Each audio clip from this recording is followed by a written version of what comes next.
শিক্ষামন্ত্রী দুঃখ প্রকাশ করেছেন। দাবি কিছুটা মানাও হয়েছে। তারপরেও আন্দোলন তারা এখনো করছে, আন্দোলনরত আছে। আ যৌক্তিক মনে হয় তাদের আন্দোলন? আমরা ফান টান করে বলি, উনিও কিন্তু বলার হুম, সময় উনি ওনার নিজের কন্যার উদাহরণ দিয়ে কিন্তু কথাগুলি বলেছেন। কোন স্টুডেন্ট ব্রয়লার না, সব স্টুডেন্ট কিন্তু সহ্য ক্ষমতা সম্পন্ন হয়ে তারা কিন্তু যাত্রা শুরু করে। হুম। কিন্তু আমাদের কারিকুলাম বলেন, আমাদের শিক্ষা পদ্ধতি বলেন, বঙ্গবন্ধু শেখ মুজিবুল্লাহ আমাদের স্বাধীনতার স্থপতি, উনি এই স্বাধীনতার ঘোষণাও দিয়েছেন। উনি এইভাবে কিন্তু শিখেছে। এবং ওখানে জিয়াউর রহমান নাই। জিয়াউর রহমান নামে একজন ব্যক্তি, উনি সেক্টর কমান্ডার ছিলেন, অথচ উনি হয়তো বা আইএসএর এজেন্ট। আমাদের স্বাধীনতার মহানায়ক হলো জিয়াউর রহমান। আগামী 5 বছর সেটা শিখবে। এবং ওখানে গোলাম আজম সাহেব ভালো মানুষ, উনি পাকিস্তানের অখণ্ডতা রক্ষার জন্য চেষ্টা করেছেন। হুম। উনিও কোনো খারাপ লোক না, খারাপ লোক হলো শেখ মুজিব। মাসুদ কামাল, তাহলে কি আপনি বলবেন যে এই আন্দোলনটা মানে শিক্ষার্থীরা খুব যৌক্তিকভাবে এই আন্দোলনটা করছে তার পদত্যাগের দাবিতে আন্দোলন? না, না, না, একদম না, এ একদম আন্দোলনের মুখে দাবিগুলো মেনে নেওয়া, এটাও একটা বার্তা কিনা? মানে এটা তাদের আগেই বোঝা উচিত ছিল, বোঝেন নাই। কিন্তু আন্দোলনের মুখে দাবি মেনে নিচ্ছেন। ফলে এবং শিক্ষার্থীদেরকে বলতে শোনা যাচ্ছে খুবই মানে যে তুমি কত বড় বিপ্লবী সেটা প্রমাণ হবে তুমি কতটা অশ্লীল কথাবার্তা বলতে পারো। ডিজাইন, বেসিক্যালি ডিজাইন, এর কোনো কোনো সন্দেহ নাই। এট এবং তারও যে বড় আপনার কথা, কাছে কি মনে হয় ডিজাইনটা কার? মানে জাস্ট তারা চায় এই সরকারকে ব্যর্থ করার জন্য, ব্যর্থ এই সরকার পারছে না। এই কথাটা কে প্রমাণ করতে চায়? আওয়ামী লীগের কারা কথা তারা? বলছেন? শেখ হাসিনা ফিরলে আত্মসমর্পণ করে জেলে যেতে হবে। কিন্তু স্বরাষ্ট্রমন্ত্রী বলছেন আত্মসমর্পণের সুযোগ নেই। তাকে প্রথমেই গ্রেপ্তার করা হবে। বাংলাদেশের রাজনৈতিক নেতাদের মধ্যে ওনার মতো সাহসী নেতা আমি দ্বিতীয়টা দেখি নাই ভাই। কিন্তু তিনি যদি না ফেরেন, ধরেন তাহলে কি হবে? ধরেন না ফেরেন কারণ তিনি এর আগেও বলেছেন চট করে ফিরবেন, কিন্তু ফেরেন নাই। মানে এর আগে প্রশ্ন হবে লাগামহীন। জানতে চাই, জানাতে চাই এই সময়ের পালস অফ পলিটিক্স। শিক্ষামন্ত্রীর পদত্যাগের দাবিতে এখনও আন্দোলনে শিক্ষার্থীরা। বৃষ্টি, জলাবদ্ধতা এবং বন্যার মধ্যে পরীক্ষা নেয় শিক্ষামন্ত্রী এহসানুল হক মিলনকে ব্যঙ্গ করে ডাকা হচ্ছে ওয়াটার মিলন নামে। আন্দোলনে থাকা অনেক শিক্ষার্থী তার উদ্দেশ্যে করছেন অশ্রাব্য গালিগালাজ। কিন্তু দাবি অনেকাংশে মেনে নেয়ার এবং সংসদে দুঃখ প্রকাশ করার পরও কেন তার পদত্যাগের দাবিতে অনড় শিক্ষার্থীরা? আন্দোলনে শিক্ষার্থীদের বাইরেও দেখা মিলছে অনেক বহিরাগতদের। জানা যাচ্ছে টাকার বিনিময়ে আন্দোলনে আসার কথাও। প্রশ্ন উঠছে এর পেছনে তাহলে কারা বা কারা এর সুযোগ নিতে চায়? গণভোটের রায় বাস্তবায়ন ও সংবিধান সংস্কার পরিষদের দাবিতে শক্ত আন্দোলনের হুঁশিয়ারি দিচ্ছে জামায়াতও। সেটা কি কেবলই হাঁকডাক, নাকি সত্যিই আছে প্রস্তুতি? শেখ হাসিনা যখন নেতাকর্মীদের নিয়ে ডিসেম্বরে ফেরার বার্তা দিচ্ছেন, তখন জামায়াত কি সত্যিই চাইবে আন্দোলনে গিয়ে পরিস্থিতি অস্থির করতে, নাকি ঘোলা পানিতে মাছ শিকারও হতে পারে কৌশলের অংশ?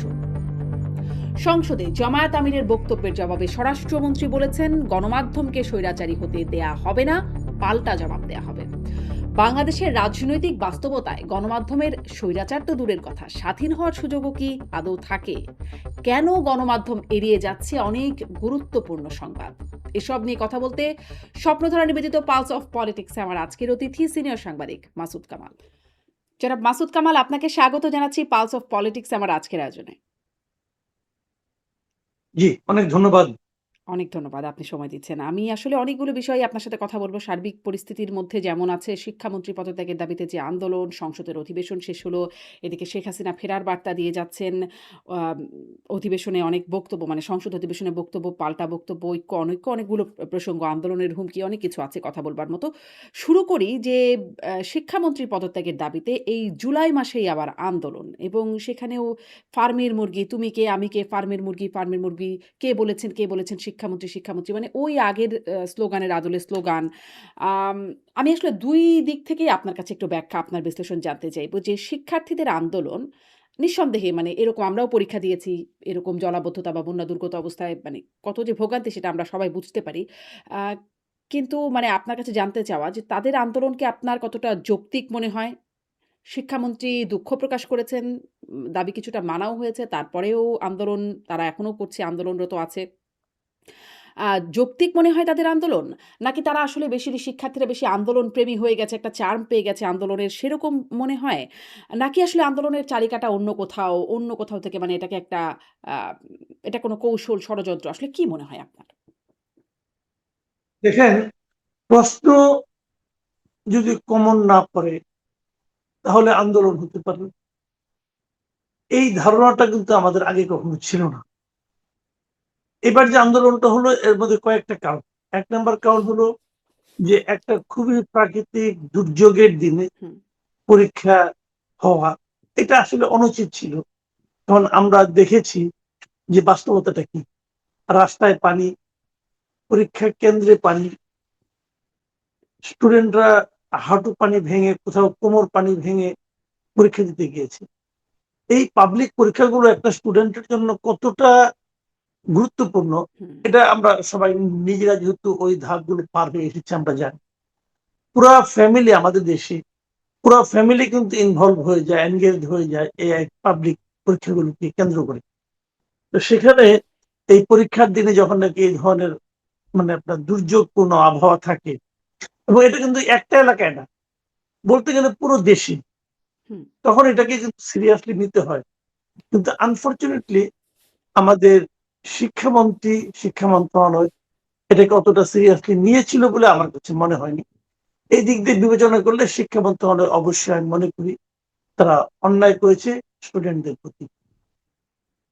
ওদের উচিত ছিল আগেই বুঝা। কারণ পানি বৃষ্টি হবে না, হুম, ওনারা যেটা বলেছেন এটা আমাদের বাংলাদেশের আবহাওয়া বিভাগের উপর ডিপেন্ড করে। বাংলাদেশের আবহাওয়া বিভাগের উপর যে সময় তারা তারা যে সমস্ত আপনার মানে পূর্বাভাস দেয়, তার উপরে যে কেউ বিশ্বাস করতে পারে এটাই আমার ধারণা ছিল না। কারণ আমরা বহুবার দেখেছি এই ধরনের আবহাওয়া বিভাগের এই সমস্ত পূর্বাভাস আসলে খুবই অকার্যকর হয়। কাজেই সেভাবে দেখতে গেলে এটা শিক্ষা মন্ত্রণালয়ের একটা ধরনের আমি মনে করি ব্যর্থতা আমি বলবো। দ্বিতীয় যে বক্তব্যটা আছে এখানে, সেটা হলো যে পরীক্ষার প্রশ্নপত্র। এটাও খুব ভয়ঙ্কর একটা অন্যায় যে একটা পরীক্ষার প্রশ্নপত্রে, যে ফিজিক্সের যে প্রশ্নপত্রটা, দুটো প্রশ্নই ভুল। মানে প্রশ্নই ভুল, মানে অবাস্তব রকম ভুল। এই ধরনের প্রশ্ন কিভাবে করা হয় এটাও আমার বুঝে আসে না। তো মানে যে প্রশ্নটা মানে অ্যাবসার্ড টাইপের কোশ্চেন আর কি। তো এটা বড় ভুল। এখন শিক্ষামন্ত্রী এই ক্ষেত্রে একটা অজুহাত দিচ্ছেন যে এটা আগের সরকারের আমলে করা প্রশ্ন। এটা আমার কাছে আরো অবিশ্বাস্য ঠেকেছে। পরীক্ষার প্রশ্ন গিয়ে ১ বছর ১.৫ বছর আগে হয় নাই। উনি এটা কি বললেন আমি কিছু বুঝলাম না।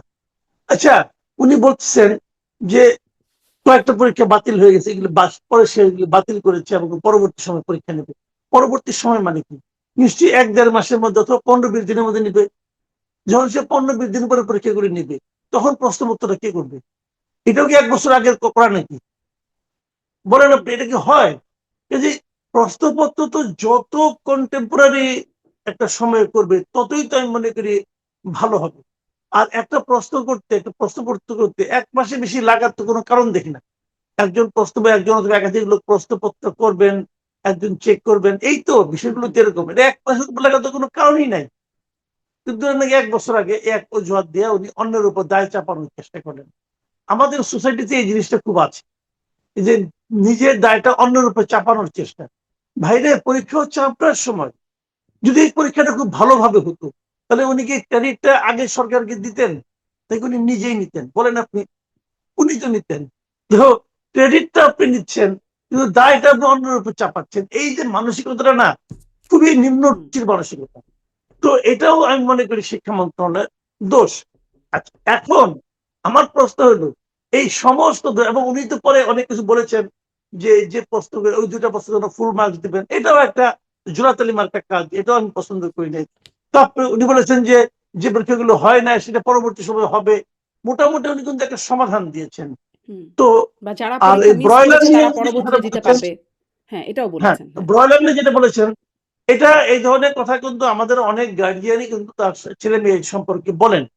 আমরাও বলি যে এদের সহ্য ক্ষমতা কম, বেশি আদরে মানুষ হয়, এরকম কথাবার্তা আমরা ফান টান করে বলি। উনিও কিন্তু বলার হুম, সময় উনি ওনার নিজের কন্যার উদাহরণ দিয়ে কিন্তু কথাগুলি বলেছেন। তো এই কথাটা ওনার মুখ দিয়ে মানায় না, এই কারণে লজিক্যালও মনে হয় না আমার কাছে। লজিক্যাল মনে হয় না এই কারণে, যদি উনি মনেই করেন যে আজকালকার দিনের ছেলে মেয়েদের সহ্য ক্ষমতা খুবই কম, যদি মনে করেন, তাহলে উনি পরীক্ষা নিলেন কিভাবে? যদি মাথার মধ্যে একটু পানি পড়লে জ্বর হয়ে যায়, তাহলে আপনি পানি তো পড়েছে, তাহলে আপনি পরীক্ষাটা বন্ধ করলেন না কেন? উনি যদি মনে করেন এরা সবাই ব্রয়লার মুরগি, তাহলে এই ব্রয়লার মুরগিদের উনি তো ওনার সুবিধা অসুবিধাটা ওনার দেখা উচিত ছিল না কি? তা তো উনি দেখেন নাই। হুম, কাজেই এটা বলাটাও অন্যায়, ১ নম্বর শুনতে ভালো শোনায় না। আর দ্বিতীয়ত যদি এটা মিন করেন, তাহলে তো পরীক্ষাটা ওনার আরো আগেই স্থগিত করা উচিত ছিল। বলা উচিত ছিল, বৃষ্টি হচ্ছে, এখানে গেলে ছেলেমেয়েরা যেহেতু ব্রয়লার টাইপের ক্যারেক্টার, এরা যদি অসুস্থ হয়ে যাবে, কাজেই পরীক্ষা বন্ধ। হুম, এটা বলতে পারতেন। তা না বলে উনি দায় চাপান। তারপরে প্রশ্ন আমার হলো, দেখেন আজকালকে বাচ্চাকে আমরা ব্রয়লার ব্রয়লার বলছেন উনি। এই বাচ্চা কিন্তু ব্রয়লার হয়ে জন্মগ্রহণ করেনি। জন্মের পর আমরা সবাই মিলে একটা বাচ্চাকে ব্রয়লারে রূপান্তরিত করেছি। ব্রয়লার অর্থ যদি সহ্য ক্ষমতা সহনশীলতা কম হয়, তাহলে আমরা সবাই এটা বানিয়েছি ওদেরকে এভাবে। এবং উনি শিক্ষামন্ত্রী, উনি স্টুডেন্টদেরকে ব্রয়লার বানিয়েছেন। এই দায়টা উনার। কোন স্টুডেন্ট ব্রয়লার না। সব স্টুডেন্টে কিন্তু সহ্য ক্ষমতা সম্পন্ন হয়েই তারা কিন্তু যাত্রা শুরু করে। হুম, কিন্তু আমাদের কারিকুলাম বলেন, আমাদের শিক্ষা পদ্ধতি বলেন, আমাদের টিচিং স্টাফ বলেন, আমাদের প্রশ্নপত্র বলেন, আমাদের পরীক্ষা পদ্ধতি বলেন, এই সবগুলি মিলিয়ে আমরা ওদেরকে ব্রয়লার বানিয়ে এখন আমরা নিজেরা বাহাদুরি নিচ্ছি যে ওরা ব্রয়লার। আমাদের আমলে আমরা খুব বিশাল কিছু ছিলাম। তো উনি পরীক্ষা পদ্ধতি নিয়ে খুব আলোচনা করেন। ওনার সমস্যাটা কি হয়েছে জানেন?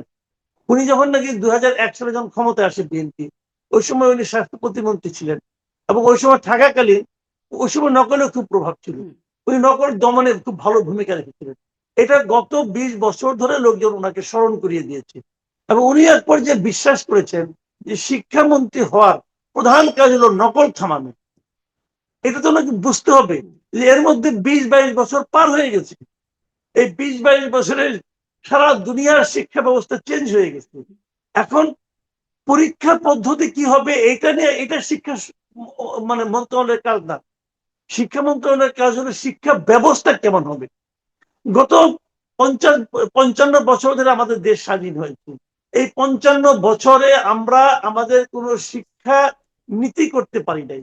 আমাদের শিক্ষার কোন স্থায়ী চেহারা নাই। হুম, আমাদের শিক্ষাটা চলছে অ্যাডহক ভিত্তিতে। হুম। একটা করে গভর্নমেন্ট আসে আর নিজেদের মতো করে শিক্ষা সাজায়। নানান আপনি এক্সপেরিমেন্ট হয়। ধরেন, কিন্তু জনাব মাসুদ কামাল তাহলে কি আপনি বলবেন যে এই আন্দোলনটা মানে শিক্ষার্থীরা খুব যৌক্তিকভাবে এই আন্দোলনটা করছে তার পদত্যাগের দাবিতে আন্দোলন? না, না, একদম না, একদম না। হুম, একদম না, কারণ আমি বলি আপনাকে, আমি এই শিক্ষা নিয়ে এমনি শেষ কথাটা বলে তারপরে এই আন্দোলনে আমি আসছি। দেখেন, গত ১৫ বছর ধরেন ২০১০ সালে অথবা ৯ সালে একটা স্টুডেন্টের শিক্ষা জীবন শুরু হলো। হুম, ঠিক আছে? তা ২০১০ সালে যদি শুরু হয়ে থাকে, ১৫ বছর শিক্ষা জীবন মানে তার শিক্ষা জীবন শেষ। ঠিক আছে? আওয়ামী লীগ আমলে শিক্ষা জীবন শুরু করে তার শিক্ষা জীবন মাস্টার্স পর্যন্ত ১৫ বছর শেষ করে ফেলেছে। হুম, এই ১৫ বছরে সে যা শিখেছে, সেই শিক্ষাটা কি বর্তমান সময়ের প্রেক্ষিতে গ্রহণযোগ্য? সে তো ওই সময় শিখেছে যে বঙ্গবন্ধু শেখ মুজিবুর আমাদের স্বাধীনতার স্থপতি। উনি এই স্বাধীনতার ঘোষণাও দিয়েছেন উনি। এভাবে কিন্তু শিখেছে। এবং ওখানে জিয়াউর রহমান নাই। জিয়াউর রহমান নামে একজন ব্যক্তি, উনি সেক্টর কমান্ডার ছিলেন। অথচ উনি হয়তোবা আইএসআই এর এজেন্ট। এই ধরনের শিক্ষা কিন্তু গত ১৫ বছর ধরে আমাদেরকে দেওয়া হয়েছে। এখন তার ছোট ভাই যা নাকি, অথবা তার সন্তান যে নাকি এখন পড়াশোনা করতে যাচ্ছে, তারা শিখতেছে আমাদের স্বাধীনতার মহানায়ক হলো জিয়াউর রহমান।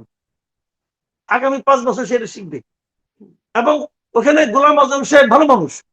উনি পাকিস্তানের অখণ্ডতা রক্ষার জন্য চেষ্টা করেছেন। হুম, উনিও কোনো খারাপ লোক না। খারাপ লোক হলো শেখ মুজিব। উনি যুদ্ধ একটা লাগাই দিয়া পাকিস্তানে চলে গেছিল যে আমারে তোমরা অ্যারেস্ট করে নিয়ে যাও। এবং হুম, ওনার কোনো ভূমিকা ছিল না। এই যে শিক্ষাটা নেবে, এখন ২ ভাইয়ে তো খাওয়ার টেবিলে মারামারি করবে।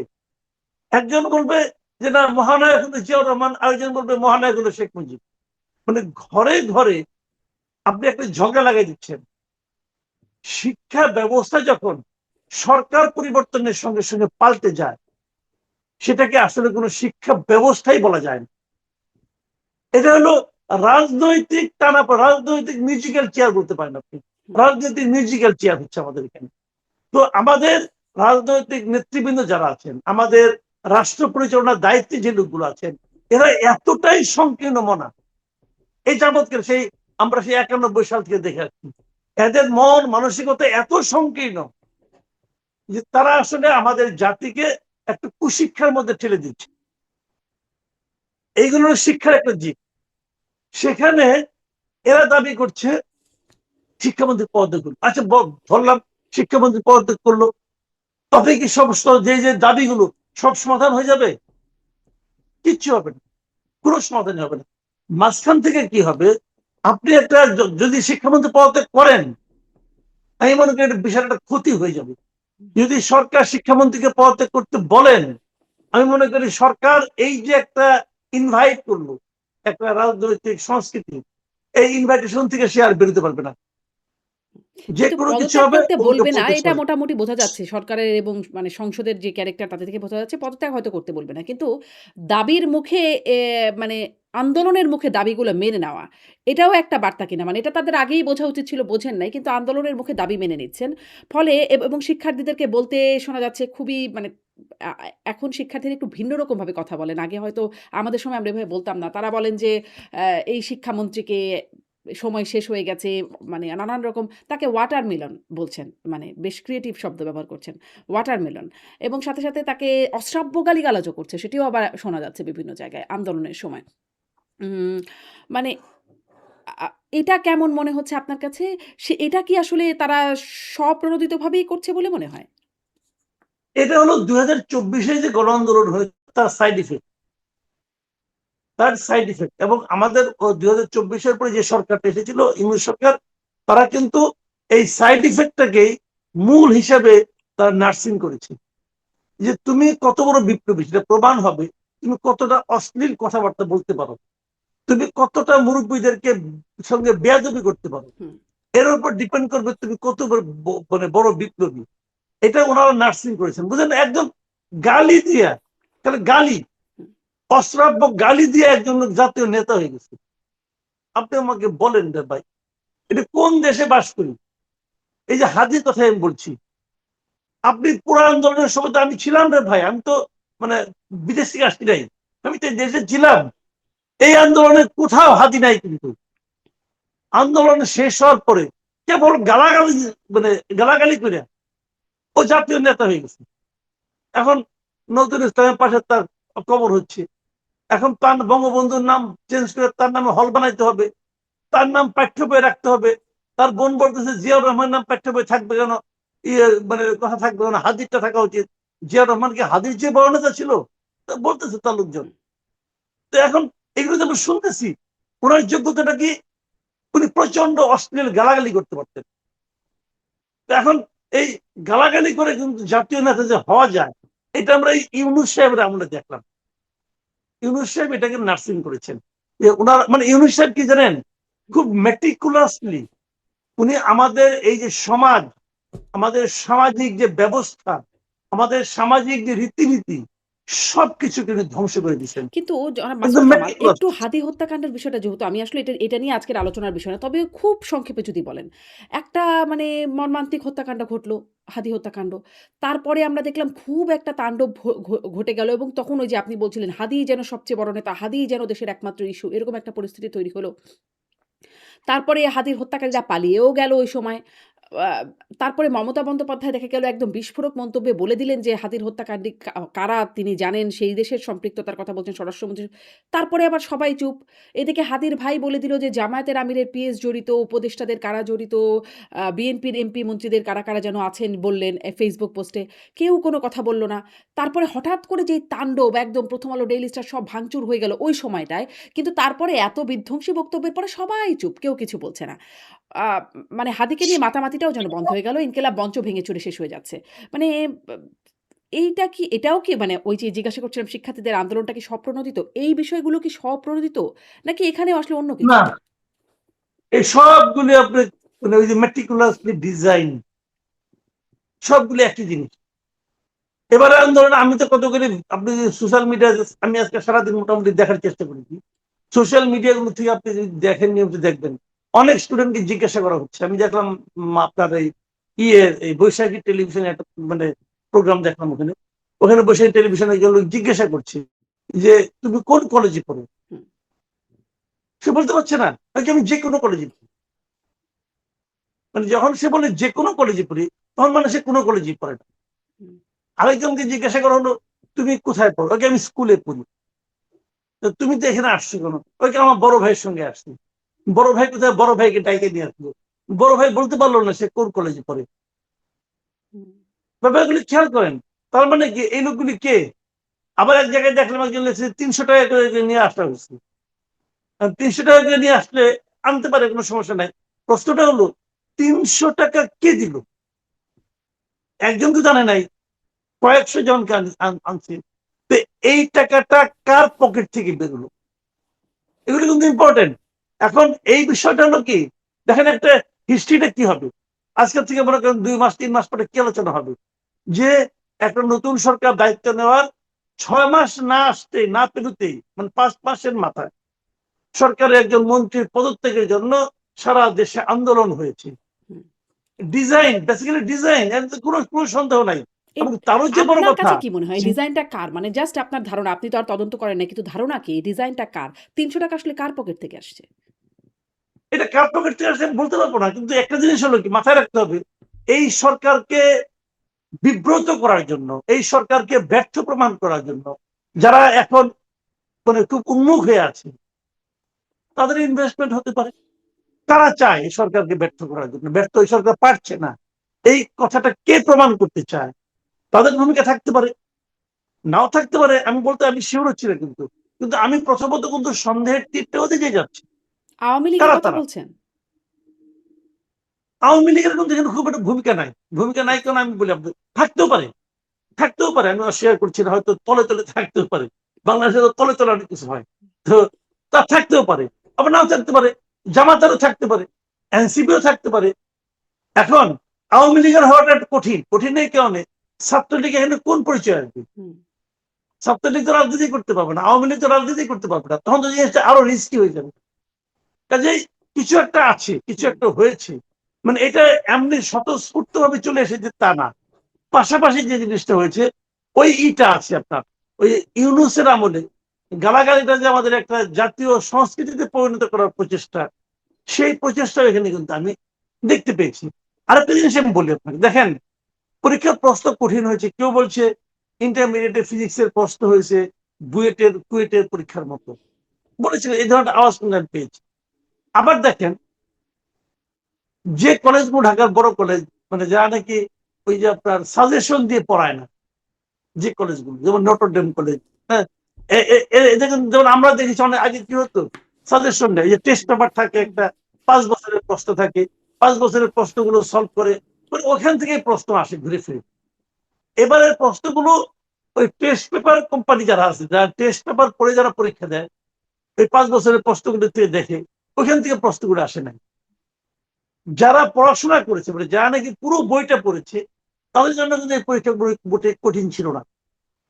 যারা পুরো বই না পড়ে সাজেশন অনুযায়ী পড়েছে, তাদের জন্য ছিল কঠিন। কারণ তাদের একটা দেখলাম, একটা স্টুডেন্ট বলতেছে আমি বাইকে যে আমি 5 বছরের টেস্ট পেপারের প্রশ্ন দেখলাম, ওর মধ্যে একটাও নাই এগুলো। তার মানে ও কিন্তু সাজেশন দেখে পড়েছে। আমি এই ফাঁকে বলি, বাংলাদেশের শিক্ষা ব্যবস্থা ক্যান্সার কি জানেন? বাংলাদেশের শিক্ষা ব্যবস্থা এমনি ফল্টি, যেভাবে পড়ানো হয় পরীক্ষা নির্ভর যে শিক্ষা ব্যবস্থা, এটাকে আমি ফল্টি মনে করি। কিন্তু তার চেয়েও বড় কথা, যতটুকু যা আছে তার জন্য ক্যান্সার হলো এই কোচিং সেন্টার।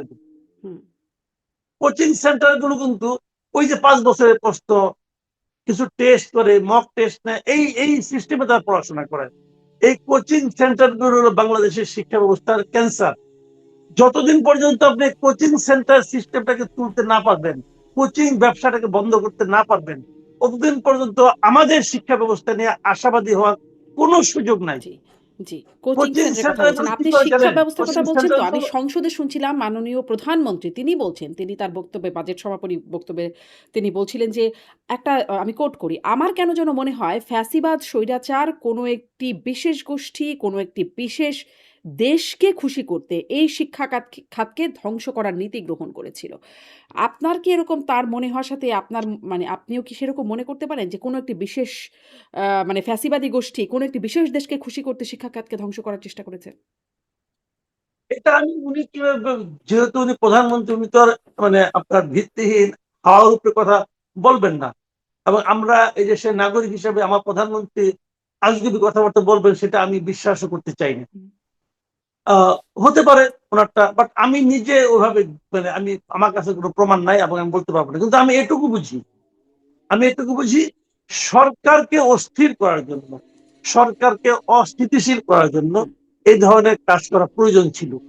এখন সেটা কাদের ছিল, কারা এই মুহূর্তে রাজপথে আন্দোলনে আছে, এটা আপনি দেখলে বুঝবেন কারা চায় আন্দোলনটা এই মুহূর্তে।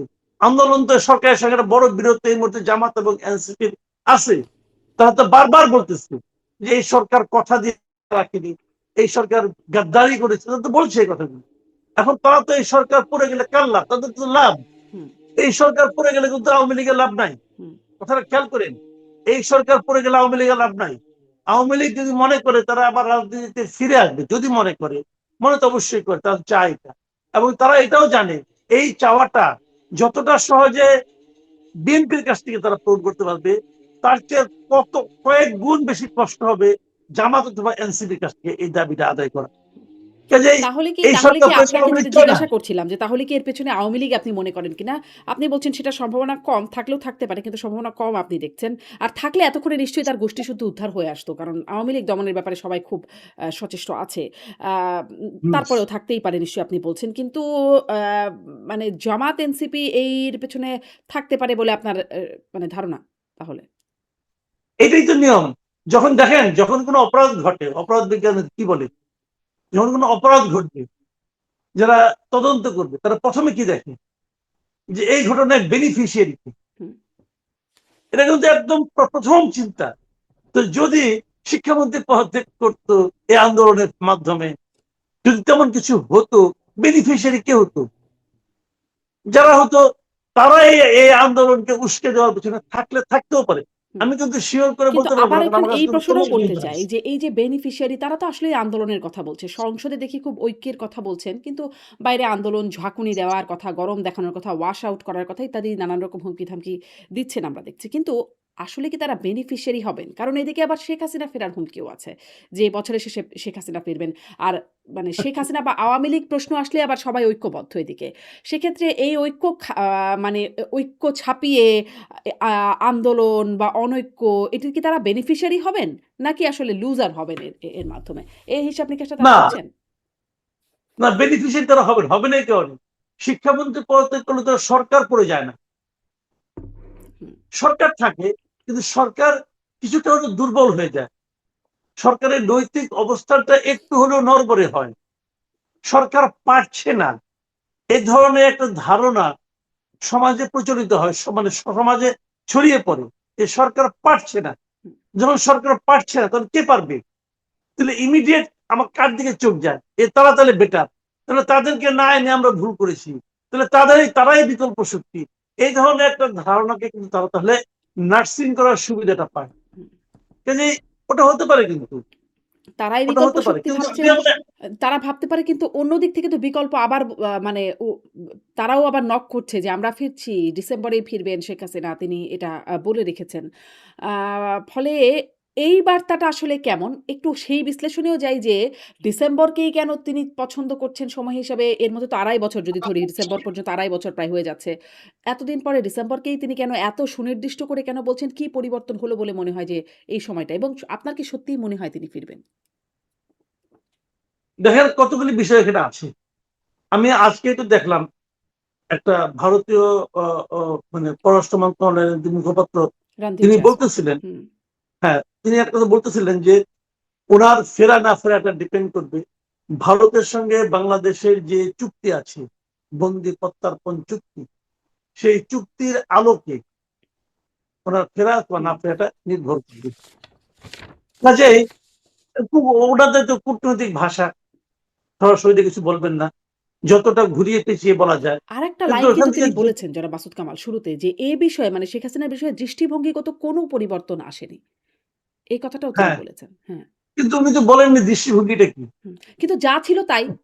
যা আগে ছিল এতদিন যা দেখে আসছি সেটা তো বুঝি তাই পরিবর্তন হয় নাই। ওটা কি? ওটা হলো যে উনার গায়ে ফুলের টোকাটি লাগতে দিব না, হুম, এটাই। গত ২ বছর আমরা কি দেখেছি শেখ হাসিনার ব্যাপারে? শেখ হাসিনা ভারতের কাছে আছেন, উনি কি হিসেবে আছেন? অতিথি হিসেবে, বন্দী হিসাবে ভারত শেখ হাসিনাকে কি হিসাবে বিবেচনা করে, হুম, একটা রাজনৈতিক দলের নেতা হিসেবে নাকি একটা দেশের প্রধানমন্ত্রী হিসাবে? দেখেন উনি কিন্তু ভারতের কাছে তো গিয়েছেন, যখন উনি গিয়েছেন তখন বাংলাদেশের প্রধানমন্ত্রী কে ছিল? তখনও তো উনি উনিই ছিলেন, ছিলেন। হ্যাঁ। তখন তো উনি ছিলেন। মানে জবরদখল করেও তো তখনও কেউ নেয় নাই, তখনও তো কেউ সরকার প্রধান হয় নাই। হুম, তাহলে একজন সরকার প্রধান ওনাদের কাছে আছেন, তো ওনাকে তারা যেভাবে তাকে গ্রহণ করেছেন সেভাবেই তো আছেন। এর মধ্যে তো চেঞ্জ হওয়ার কি কি কি কারণ আছে? তো এখন কোনো কিছুই কিন্তু ওরা স্পষ্ট করে বলছেন না, দৃষ্টিভঙ্গি সমানই আছেন। এখন কিন্তু উনি এখানে আছেন, অতিথি হিসেবে আছেন, কিন্তু অতিথি তো কোথাও বাইরে না, উনি কোথাও শপিং এ যান, অথবা বেড়াতে যান, অথবা হাঁটতে বেরোন, কোথাও কি ভ্রমণে যান, কেউ তো জানে না সেগুলো। তাহলে উনি কি হুম, বন্দী? উনি কি গৃহবন্দী? কেউ তো জানে না সেগুলো। কাজেই যে জিনিস আমি জানি না, আমাদের কেউ জানে না, সেক্ষেত্রে ওনার প্রতি ওনাদের দৃষ্টিভঙ্গি কি সেটাও আমরা জানি না, সেটাও আমরা জানি না। কারণ ওনারা বলছেন সেভাবে আছে। বাট বাংলাদেশে ফেরতের ব্যাপারে উনি যেটা বলেছেন সেটা হলো যে বাংলাদেশের সঙ্গে ভারতের একটা চুক্তি আছে, এই চুক্তির মাধ্যমেই উনি ফিরবেন। মূলত এই কথাটাই উনি মানে আকারে ইঙ্গিতে বিভিন্ন কথার মারপ্যাচের মাধ্যমে মূলত এইটাই প্রতিষ্ঠিত হয়। অন্যদিকেও কোনো ব্যাখ্যা থাকতে পারে, বাট সেই ব্যাখ্যাগুলো তুলনামূলকভাবে গৌণ। এখন যদি উনি ওইভাবে প্রত্যাবর্তন করেন তাহলে বাংলাদেশ অলরেডি তাকে চেয়ে রেখেছে। হুম, ওনারা হা না কিছু বলেনও নাই। ওনারা বলেছেন যে তোমরা যে চেয়েছো আমরা তো ওনাকে ফেরত পাঠাবো, তাও তো বলে নাই। তাহলে এটাও ওনাদের অবস্থান ওনার ব্যাপারে যে আমি কিছু বলবো না, তারা ওই অবস্থানে আছেন।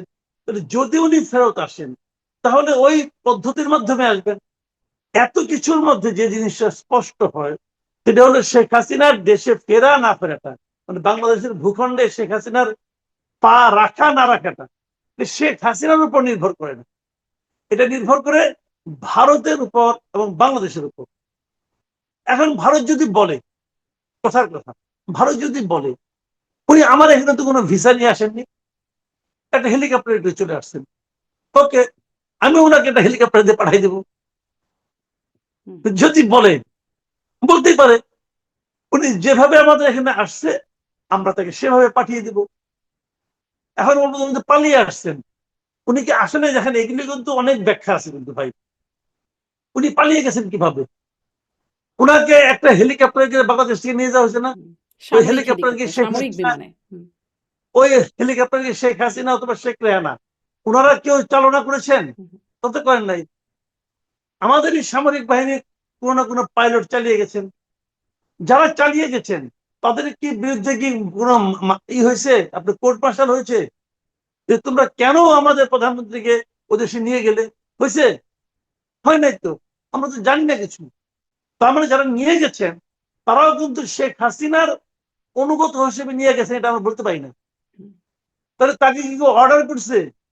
তাহলে কে অর্ডার করছে? যে অর্ডার করেছেন উনি কি অন্যায় করেছেন? যদি অন্যায় করেন তার কোনো শাস্তি হয়েছে?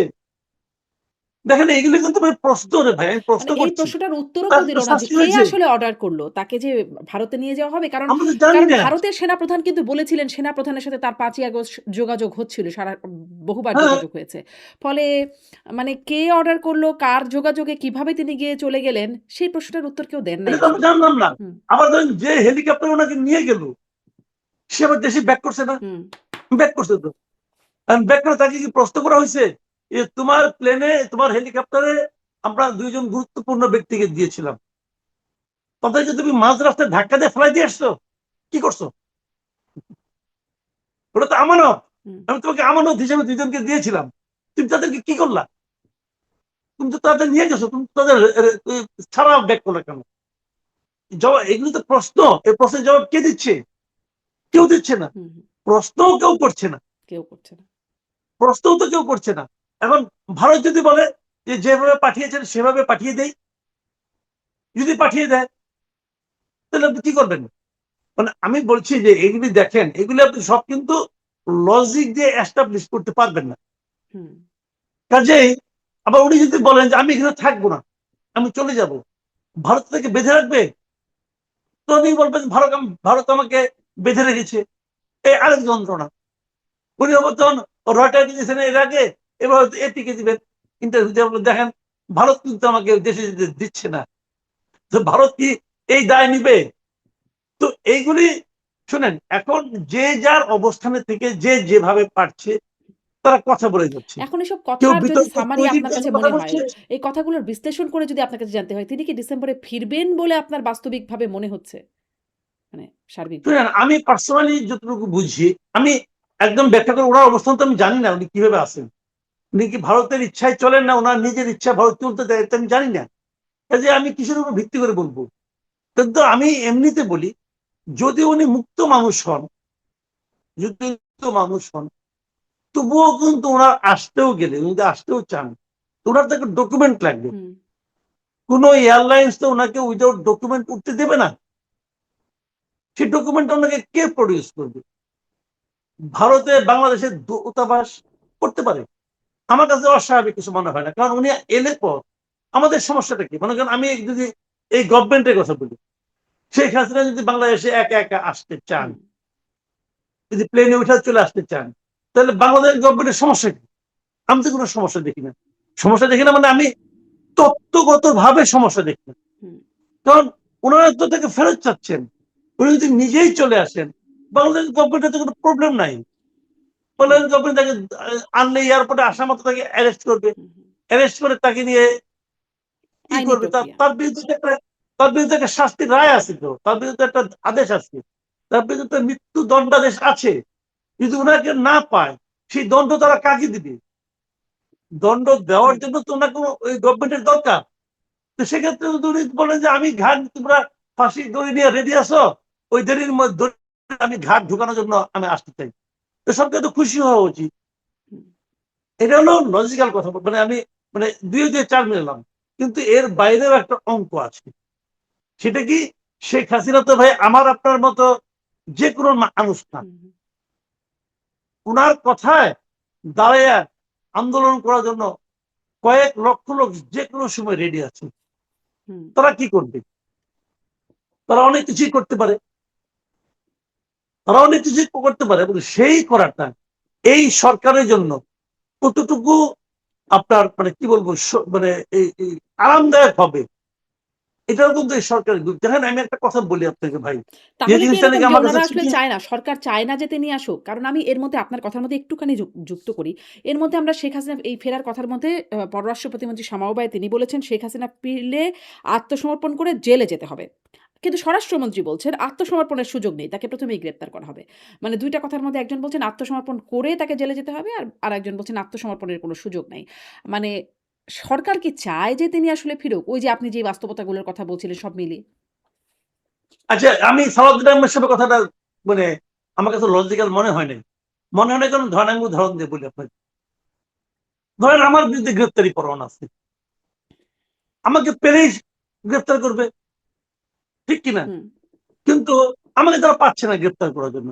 কিন্তু ইন এ ফাইন মর্নিং দেখা গেল আমি থানায় গিয়ে হাজির হয়েছি, হাজির হয়ে বলছি যে আমি মাসুদ কামাল, আমার বিরুদ্ধে গ্রেপ্তারি পরোয়ানা আছে, আপনারা আমাকে গ্রেপ্তার। বলার সঙ্গে সঙ্গে তারা আমাকে গ্রেপ্তার করবে। এখন কোনটা আগে হইল? হুম, আত্মসমর্পণ হলো না গ্রেপ্তার হইলো?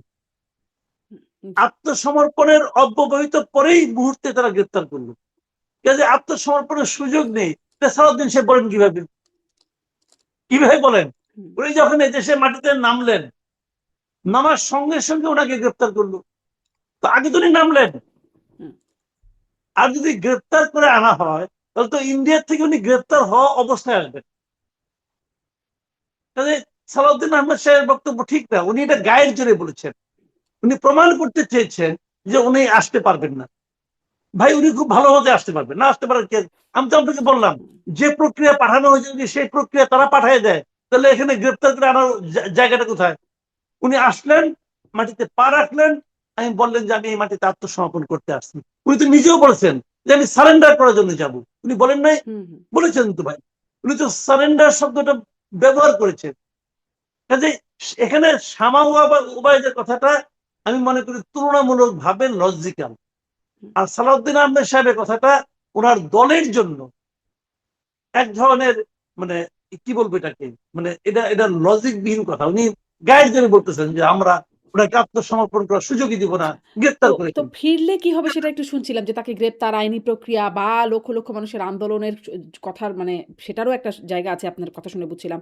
কিন্তু তিনি যদি না ফেরেন, ধরেন তাহলে কি হবে? ধরেন না ফেরেন কারণ তিনি এর আগেও বলেছেন চট করে ফিরবেন, কিন্তু ফেরেন নাই। মানে এর আগেরও অনেক কথা তার সাথে মেলে নাই। এখনো যদি বলেন যে ফিরবো কিন্তু ফেরেন নাই, সেক্ষেত্রে তখন তার অবস্থান, তার ক্রেডিবিলিটি কি হবে? নাকি তিনি খুব শক্তভাবে অজুহাত দেখাতে পারবেন যে আসলে সরকার ফিরতে দেয় নাই। কি মনে হচ্ছে? না ফিরলেও কি হবে সেই অজুহাত তো অজুহাত তো সবসময় থাকবে। আমরা যখন ছোটবেলায় পরীক্ষা দিতাম, রেজাল্ট খারাপ হলে অজুহাত দিতাম যে প্রশ্ন সিলেবাসের বাইরে থেকে প্রশ্ন করছে। এটা অজুহাত। যে নাকি এইবার আমাদের স্টুডেন্টরা বলতেছে প্রশ্ন কঠিন হয়েছে, এগুলো অজুহাত। আপনি বলতেই পারেন অজুহাত। কাজেই ওনার জন্য ডিসেম্বরের মধ্যে যদি নাও ফিরেন, তাতেই যে ওনার দলের লোকেরা ওনাকে ত্যাগ করবেন তা কিন্তু না। হুম, হুম, তাকে তারপর দেখবেন ওনার দলের লোকরাই অজুহাত দিবেন।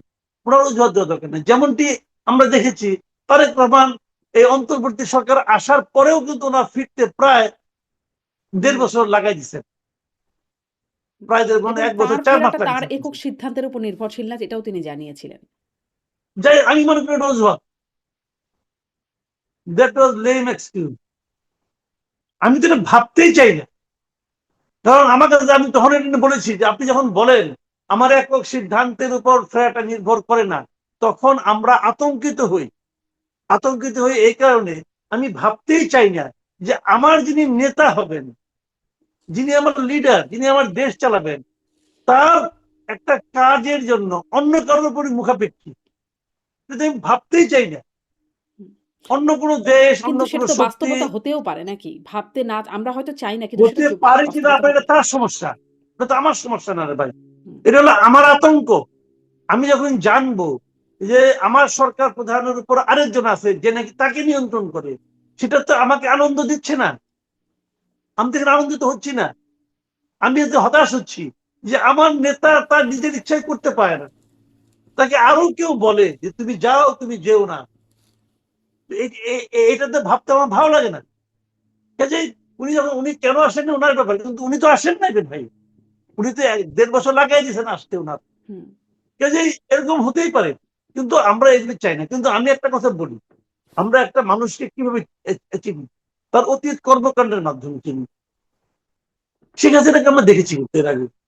এর আগে 1-11 এর সময়ও উনার আসার ব্যাপারে নানা ধরনের প্রতিবন্ধকতা, এবং এই 1-11 গভর্নমেন্ট বলেছে আপনি আইসেন না। উনি কিন্তু মানে আইসা পড়ছেন। এয়ারলাইন্স বলছে তাকে নেবে না। উনি এয়ারলাইন্সের বিরুদ্ধে মামলা করার কথা বলছেন। তো উনার কিছু গোয়ার্তমি কিন্তু আছে, এবং উনার সাহসের নিয়ে আমার কোনো সন্দেহ নাই। বাংলাদেশের রাজনৈতিক নেতাদের মধ্যে উনার মতো সাহসী নেতা আমি দ্বিতীয়টা দেখি নাই ভাই। হুম, বলে কোনো লাভ নাই। হুম, হুম, আপনি হিউম্যানলি চিন্তা করেন, চট্টগ্রামে উনাকে লক্ষ্য করে মুহুর্মুহু গুলি হয়েছে, কিন্তু উনার আশেপাশে অনেকে মারা গেছে। বঙ্গবন্ধু এভিনিউতে উনার ইয়েতে গ্রেনেড ফেলা হয়েছে। অনেকে বলছেন, নানা ধরনের তত্ত্ব আছে যে উনাকে মারার জন্য গ্রেনেড ফেলায় নাই। উনার দেখেন ট্রাকের একটু বাইরে পড়ছে, হুম, অমুক হুম, জায়গায় পড়ছে, হুম, এগুলো তারা বলছে। আমি তাদেরকে গেলে বলি যে এভাবেই মারা হবে, আপনি যে এখানে দাঁড়াবেন, দাঁড়ান না দেখি। আপনি দাঁড়াবেন, দাঁড়ান, কেউ দাঁড়াবে না। কাজে এটা ওনাকে হত্যার জন্য মারা হয়েছে, এবং ওই ধরনের একাধিক ঘটনার মধ্যে দিয়ে উনি আসছেন কিন্তু। কাজেই আমি মনে করি যে ওনার সাহস আছে। আমি কেবল ওনার পালিয়ে যাবেন যখন আমরা বলি যে উনি পালিয়ে গেছেন, এই পালিয়ে শব্দটাকে যদি এস্টাবলিশ করতে চান, তখন আমার হিসাব মেলে না যে এই ভদ্র মহিলার তো পালানোর কথা না, কিন্তু হুম, এরা এস্টাবলিশ করেছে। কিন্তু আমার পাশাপাশি আমার কাছে এটাও মনে হয়েছে যে পালিয়ে গেলে প্লেনটা কে চালানো? ওই প্লেনটা যিনি নিয়ে গেলেন, তো উনি কিন্তু পালানোর সহায়তা করছেন। তো যদি পালানোটা অন্যায় হয়, তাহলে যিনি সহায়তা করেছেন তিনিও অন্যায় করেছেন, তাকে কেন ধরা হলো না? হুম, হুম। অথবা উনি বলবেন যে না আমার তো আমার আদেশ, আমাকে অর্ডার করছে, যে অর্ডার করছে তাকে কেন ধরা হচ্ছে না? তো এই সমস্ত অনেক প্রশ্নের জবাব আমরা জানি না, এবং সম্ভবত কখনোই জানা হবে না। হুম। এখন ধরেন কাজেই এগুলো নিয়ে বিবেচনা করলে হুম, আমার মনে হয় যে সুযোগ থাকলে উনি হয়তো আসতে চাইবেন। কারণ উনার অনেকগুলি ইকুয়েশন এখানে কাজ করবে। ওনার তো বয়স হয়েছে, হুম। ৮০ বছর উপরে বয়স ওনার। জি, সুযোগ থাকলে তিনি আসতে চাইবেন। কিন্তু সুযোগটা আপনি বলছেন যে বাংলাদেশ এবং ভারতের উপর নির্ভর করে। বাংলাদেশ সরকার, ভারতের অবস্থান সেগুলোর উপর নির্ভর করে। এইখানে একটু মানে শুধু কি এই দুটো দেশের উপর নির্ভর করে? কারণ আমরা আসলে যখন তার চলে যাওয়ার পেছনে, পতনের পেছনে তখন আমরা মার্কিনীদের ভূমিকার কথা শুনেছি। তার মুখে যেমন শুনেছি, তেমনি আসলে সম্প্রতি সানজিদা তুলি তিনি পিটার হাস্কের স্ট্রংগেস্ট বা রিয়াল হিরো বললেন গণ অভ্যুত্থানকে সফল করার পেছনে। বা আসিফ মাহমুদের কথা বা এমনকি যুক্তরাষ্ট্র প্রশাসনের কথা ট্রাম্প থেকে শুরু করে জেফ্রি স্যাক্স বা সাবেক স্টেট ডিপার্টমেন্টের কর্মকর্তা তাদের কথা শুনেছি যে মার্কিনের কোনো না কোনো একটা ভূমিকা ছিল তার পতনে বা তাদের ইচ্ছার একটা বহিঃপ্রকাশ ছিল এটি। এখন তারা আসলে কি চায়? তাদের নীতিতে, তাদের অবস্থানে কি তাদের কি কোনো ভূমিকা আছে? তারা আসা না আসার পেছনে? নাকি শুধু বাংলাদেশ ভারতের উপর নির্ভরশীল? দেখেন, ভূমিকা দু ধরনের হয়, একটা প্রত্যক্ষ ভূমিকা, একটা পরোক্ষ ভূমিকা। তো প্রত্যক্ষ ভূমিকা এখানে ভারত এবং বাংলাদেশে, পরোক্ষ ভূমিকা অনেকেরই থাকতে পারে, কিন্তু প্রত্যক্ষ ভূমিকা এই দুজন, ভারত এবং বাংলাদেশ। হুম, এমনকি শেখ হাসিনারও না। হুম, ভারত যদি বলে তোমাকে আমি বেরোতে দেবো না, উনি বেরোতে পারবেন না ভাই। ভারত যদি বলে তুমি যাও, উনি যাবেন। কিন্তু প্রত্যক্ষ ভূমিকা হলো ভারত আর বাংলাদেশের, আর বাকি সবাই পরোক্ষ ভূমিকা। এটা আমেরিকা বলেন, অথবা চীন বলেন, অথবা শেখ হাসিনা বলেন, অথবা শেখ হাসিনার বিভিন্ন লিডারদের কথা বলেন, এসব পরোক্ষ ভূমিকা। তবে আমি একটা কথা আপনাকে বলতে পারি, এটা আমি আমার খুব মানে আপনার মানে চিন্তা থেকে আমার মনে হয় যে জিনিসটা, সেটা হলো যে উনি যে বলেছেন না আমার সঙ্গে আমার সিনিয়র নেতারাও আসবেন, আমার ধারণা ওনার সঙ্গে কোনো সিনিয়র নেতা যাবেন না, হুম, কেউ যাবেন না। উনি যখন এই দেশে ছিলেন তখনও তো অনেক ব্যবসায়ী বলেছিল ওনার সঙ্গে কবর পর্যন্ত যাবো, হুম, কেউ কিন্তু যায় নাই। ওনাকে বলেছিলেন একজন এক ব্যবসায়ী বলেছিলেন যে প্রথমত চায় তো ভীষণ অসম্ভবেও চায়, হুম, তো অসম্ভব সম্ভব তো সে চায় না এখন। হুম, হুম, কাজে ওগুলি বলে, কাজে ওনারা কেউ মনে করেন এরা সবাই তো ধরেন ওই বিপুল অর্থের মালিক। অর্থ মানুষ কেন উপার্জন করে বলেন তো? আপনি অর্থ উপার্জন করেন কেন? অর্থটাকে ভোগ করার জন্যই তো করেন। হুম, তো যারা ওনারা সিনিয়র লিডাররা আছেন, ওনারা তো বিপুল অর্থ উপার্জন করেছেন। কেন করেছেন? ভোগ করার জন্যই তো করেছেন। এখন অর্থ রেখে উনি কি জেলে যাবেন মোটা চালের ভাত খাইতে? এটা হয় নাকি রে ভাই? কি হবে না হবে সেটা পরে এলাম, আগে তো জেলে যাবে। হুম, শেখ হাসিনা জেলকে ভয় পায় না, তার অতটা দুঃসাহস আছে এবং তার হয়তো কিছু এভাবে সে ভাবে আমি দলকে পুনর্গঠিত করব। কিন্তু ওই লোকগুলি যারা আছে তারা জেলে যাওয়ার জন্য কি উপার্জন করছে নাকি? হুম, আমাদের এক নেতা এই যে আসাদুজ্জামান খান কামাল, বলা হয়ে থাকে উনি নাকি এক কারণ বাজার থেকেই প্রতিদিন নাকি 1 কোটি টাকার বেশি ইনকাম করতেন। তো 1 কোটি টাকা তো আমি জীবনে ভাই চোখেও দেখিনি। তো এত টাকা যে ইনকাম করতেন, ওই ইনকাম গুলি কেন করছেন বলেন তো? ভোগ বলতেছেন না আমরা তো সব টাকা নিতে পারি, অনেকে বলে ইদানিং আমাকে অনেকে বলে টলে যে ওনারা নাকি সব টাকা নিতে পারেন নাই। তাহলে ওখানে কি বাতাস খেয়ে থাকেন নাকি? হুম। বাতাস খেয়ে থাকেন? সব টাকা নিতে পারা তো দরকার নাই রে ভাই।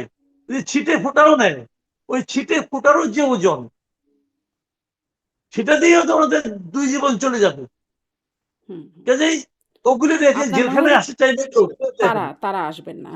আম আমি আর ধারণা, আচ্ছা মানে আমার ডিসেম্বর ধারণা। পর্যন্ত আবার এদিকে ওই প্রশ্নটা অবশ্য করে ফেলেছি। তারপরেও আরেকটু যে তাহলে জামায়াতে যে মানে সংসদে ঐক্যের কথা বললেও আন্দোলন বার্তা দিচ্ছে, সামনে কি জামায়াত আন্দোলনটা করবে বলে মনে হয়? এই যে গণভোট, সংবিধান সংস্কার পরিষদ গঠনের ইস্যুতে তারা কি আন্দোলনটা করবে বা সরকারকে এই চাপের মধ্যে রাখবে বলে মনে হয়? যখন আসলে শেখ হাসিনার হুমকিটা আছে। এটা একটু বলেছেন আপনি। তারপরেও আরেকটু সামারি শুনতে চাই। আমি আপনাকে বলে দিই জিনিসটা। শুনেন, ভাইয়ে ভাইয়ে ঝগড়া হয় না? হয় কিন্তু। হয়। জমি নিয়ে ঝগড়া হয়। হুম, তারপরে মনে করেন বাপের জমি ভাগ করে দিছে, কে রাস্তার পাশে পাইছে, কে রাস্তার ভেতরে পাইছে, এটা নিয়ে ঝগড়া হয়। এমনকি খাবার টেবিলে মা কার পাতে মাছের মাথাটা দিল, এটা নিয়েও ঝগড়া হুম। হয়। ঝগড়া হয়। কিন্তু এন্ড অফ দ্য ডে সবাই এক বাড়িতেই থাকে। আবার খুনোখুনিও হয় কিন্তু ভাই, ভাই। খুনোখুনি ঘটনা হয়, ওটা কম হয়। হুম, কিন্তু আবার এন্ড অফ দ্য ডে এক বাড়িতেই থাকে তারা করে। তো মামা ভাগ্নেও ঝগড়া হয়, আবার এন্ড অফ দ্য ডে একসঙ্গে থাকে। তো জামায়াত এবং বিএনপির সম্পর্ক হলো ওরকম, তাদের সম্পর্ক হলো ওই ধরনের। হুম, তারা একসঙ্গে তো ভাই ঘর সংসার করছে না, হুম, অনেক বছর তো একসঙ্গে ঘর সংসার করছে। তো তাদের মধ্যে কিন্তু নীতি নৈতিকতার দিক দিয়ে যে আকাশ পাতাল পার্থক্য, যোজন যোজন পার্থক্য। এখন দেখবেন বিএনপির অনেক নেতা কিন্তু জামাতের ৭১-এর ভূমিকা নিয়ে বিশাল বিশাল বক্তব্য দেয়, বাণী দেয়। তো ওই ২০০১ থেকে ৬ পর্যন্ত ওই সময় তো এই নেতারাও ছিল, তখন এই বাণী দিত না কেন? তখন একসঙ্গে থাকতো। তাহলে এটা হলো এই এদের বেসটা সেম। এখন যেমন আপনি ধরেন এনসিপি কি ইলেকশনে আগে বিএনপির সঙ্গে আতাত করতে চায় নাই, জোট করতে চায় নাই, সবাই জানে চাইছে, বিএনপি তাদেরকে নেয় নাই। তার মানে কি এনসিপি কি আওয়ামী লীগের সঙ্গে আতাত করতে গেছিল? যায় নাই তো। কাজে নীতি নৈতিকতা আদর্শের দিক দিয়ে জামাত, বিএনপি, এনসিপি এদের খুব বেশি একটা যোজন যোজন দূরত্ব নাই। এখন যেটা হচ্ছে সেটা হলো মানে জাস্ট ওই একটু যে মাছের মাথাটা আমাকে পাইলাম না, আমি কেন ৭৭টা পাইলাম, এটা তো ১-১৫০ হইতে পারতো, মানে তার মানে ১২০ আপনার হইতে মনে পারতো। হয় যে এটা আসলে খুব বড় কিছুতে পরিণত হবে না, এই বড় কোনো বিরোধ না। টুকটাকের শুনেন, মধ্যে থাকবে। আচ্ছা। একটা জায়গায় তারা জামাত দিতে চাইবে। আপনি জামাতের কি লক্ষ্য বলি আপনাকে, জামাতের মূল লক্ষ্য হলো তারা এখন প্রধান বিরোধী দল সংসদে, আগামীতে ৫ বছর পরে একটা নির্বাচন হবে, ধরেন ৩১ সালে, ২৬ থেকে ৩১ সালে একটা নির্বাচন হবে। জামাতের একমাত্র লক্ষ্য হলো ৩১ সাল পর্যন্ত আওয়ামী লীগকে মাঠে আসতে না দেওয়া। ৩১ সালের নির্বাচনে যেন আওয়ামী লীগ না থাকে, জামাত থাকবে আর বিএনপি থাকবে। তারা আশা করছে ৩১ সালে যদি জামাত এবং বিএনপি থাকে তাহলে জামাত ক্ষমতায় আসবে। এই আশাটা একদম ভিত্তিহীন নয়। এই কারণে আমাদের এখানে যেটা হয় সেটা হলো গিয়ে যে দলটা ক্ষমতায় থাকে পরবর্তীতে যদি একটা অবাধ নির্বাচন হয় তারা নির্বাচিত হতে পারে না, বিরোধী দলটা এসে পড়ে। ওই সহজ ফর্মুলায় জামাতের এটা প্ল্যান যে তারা তাদের ক্ষমতায় আসতে পারবে, এটা সিম্পল একদম। কিন্তু তার কাজে জন্য একটা জামাতের কন্ডিশন বক্তব্য হচ্ছে ৩১ সাল পর্যন্ত আওয়ামী লীগকে বাইরে রাখতে হবে। আওয়ামী লীগকে বাইরে রাখতে হবে। আওয়ামী লীগের ইলেকশন, কারণ আওয়ামী লীগ ইলেকশন করলেই জামাতের এই কোনো পরিকল্পনা ঠিক থাকবে না। কাজেই আওয়ামী লীগকে তারা বাইরে রাখতে চায় যেন তারা ক্ষমতায় আসতে পারে। আর বিএনপির প্ল্যান কি করবে এটা বিএনপি জানে, বিএনপির স্ট্র্যাটেজি বিএনপি ঠিক করবে। কারণ বিএনপি যদি মনে করে আমি আওয়ামী লীগকে আসতে দেবো, তাহলে আওয়ামী লীগের জামাতের ভোট কাটাকাটি হবে, তারা বিএনপি আবার ক্ষমতায় যাবে, তারা তো এভাবে চিন্তা করবে। কিন্তু তারা এইভাবে এইটা হলো মূল লক্ষ্য। আমি যেভাবে আপনার বুঝি আর কি। বিশ্লেষণ, জি। আবার আওয়ামী লীগ মনে করে আমি যদি ইলেকশন ঠিকঠাক মতো করতে পারি, যদি ইলেকশনটা অবাধ হয়, দেখেন আমি কিন্তু প্রতিবার একটা কথা বলতেছি, যদি নির্বাচনটা অবাধ হয়, তত্ত্বাবধায়ক সরকার আসলে অবাধ হবে তার কিন্তু কোনো গ্যারান্টি নাই। এবং তত্ত্বাবধায়ক সরকারের প্রধান কে হবে, বিচারপতি কে হবে, এখন যেরকম আগে তো তাও একটু রাগ ঢাক ছিল যে ৫ জন বিচারপতির মধ্যে ৩ জন বিএনপির হইতো, ১ জন জামাতের হইতো, ২ জন জামাতের হইতো, ১ জন কিছু একটা হইতো। এখন তার মানে সরকারি দলের ছাড়া কেউ বিচারপতি হয় না। আরে বারের ইলেকশনই দেখেন না কেন আপনার, ওদের কিন্তু ইলেকশনই করতে দেয় না। যারা একটা বারের নির্বাচন ঠিকঠাক মতো করতে পারে না তারা একটা অবাধ নির্বাচন করে ফেলাবে, এটা আমি বিশ্বাস করি না। এটা আমি বিশ্বাস করি না। কোনো না কোনো অজুহাতে দেখবেন তারা একটা নাটক সাজাবে। আইনজীবী সমিতি, সেখানে আপনি ইলেকশন করতে দিলেন না, তাদের নমিনেশন পেপার জমা নিলেন, জমা নিয়ে বললেন যে আপনারা স্বৈরাচারের দোষর, অতএব আপনি ইলেকশন করতে দিব না আপনাদেরকে।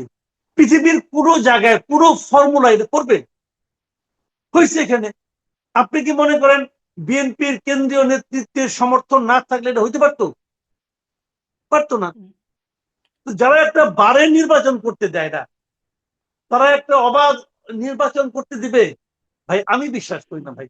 জি। আমি বেসিক্যালি অবিশ্বাসী লোক তো, জি। আমি এটা বিশ্বাস করি না। সামনে আবার স্থানীয় সরকার নির্বাচনও আছে, সেখানেও আবার আওয়ামী লীগ অংশগ্রহণ করবে বলে জানা যায়। সেটা একটা বড় জায়গা হবে দেখবার যে আসলে নির্বাচনটা কেমন হয়। কিন্তু আমি একটু ওই প্রসঙ্গে আসি। যেহেতু গণমাধ্যম কর্মী হিসেবে আমরা কথা বলি, গণমাধ্যমের জায়গায় একটু কথা বলতে চাই। সংসদে মাননীয় স্বরাষ্ট্রমন্ত্রী তিনি বিরোধী দলীয় নেতার প্রশ্নের উত্তরে বলছেন, কোনো গণমাধ্যমকে স্বৈরাচারী আচরণ করতে দেয়া হবে না, পাল্টা জবাব দেয়া হবে এবং রিজনেবল রেস্ট্রিকশন দেওয়ার কথা বলছেন। সাথে, সাথে তিনি এটাও বলছেন যে আ যে তথ্য প্রবাহে গলা চিপে ধরা যাবে না, মানে গণমাধ্যমের স্বাধীনতার কথা সেটাও তিনি বলছেন। গণমাধ্যম কি আসলে স্বৈরাচারী হয়ে উঠছে? গণমাধ্যমের ভূমিকা আপনার এখন কেমন মনে হচ্ছে? দেখেন আমি একটা কথা বলি আপনাকে, উনি তো স্বরাষ্ট্রমন্ত্রী, তথ্যমন্ত্রী আছেন একজন, তারাও কিছু উনিও কিছু কথাবার্তা বলেন।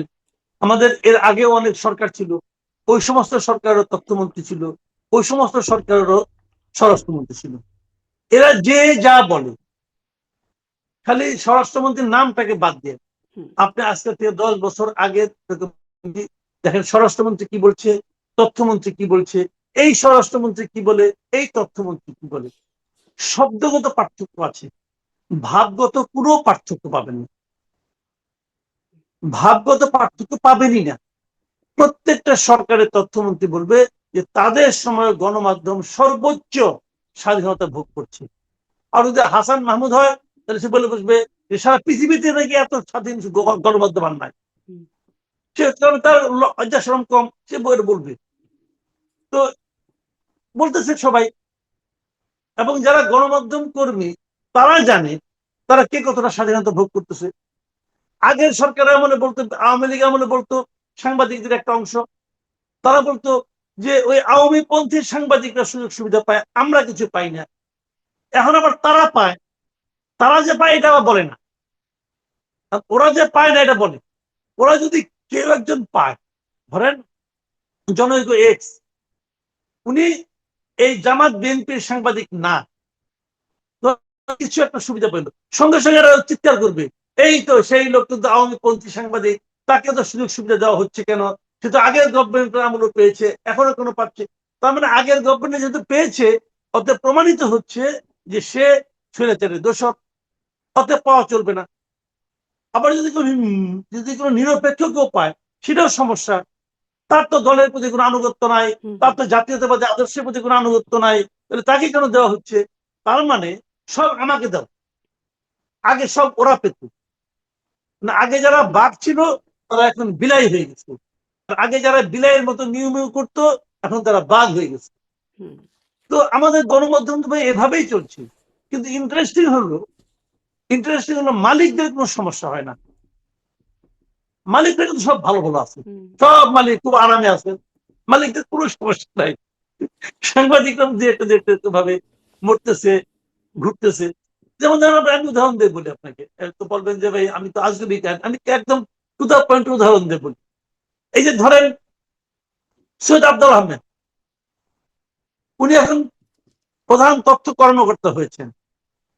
তো উনি আওয়ামী লীগের আমলে কেউ ছিলেন, বেকার ছিলেন না ভাই, দেখতাম প্রেস ক্লাবে যে চুপচাপ এক কোনায় যে হুম, বসে থাকতেন, ছিলেন তো চুপচাপ, ভালো মতো কথাবার্তা বলতেন না।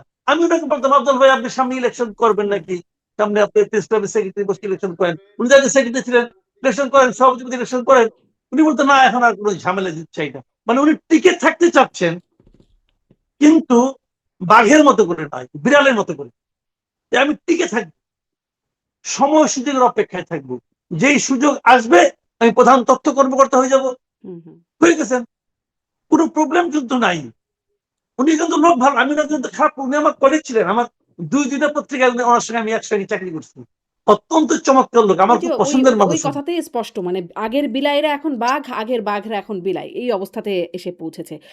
কিন্তু সার্বিকভাবে গণমাধ্যমের চরিত্রের কোনো পরিবর্তন কি হয়েছে বলে মনে হয়? কোনো পরিবর্তন নাই, কারণ একজন সাংবাদিকের কোনো ক্ষমতা নাই তার মালিকের ইচ্ছার বিরুদ্ধে কিছুটা বলে।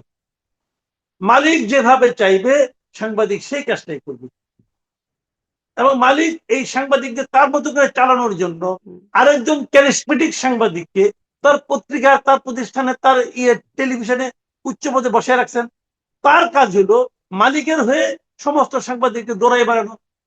এবং এই কারণে আপনি দেখবেন আমাদের মিডিয়াগুলোতে কি হয়, মিডিয়াগুলোর 1 নম্বর ব্যক্তির সঙ্গে এই মিডিয়ার 10 নম্বর, 5 নম্বর, 6 নম্বর যারা ব্যক্তি আছে তাদের বেতনে আকাশ পাতাল পার্থক্য হয়।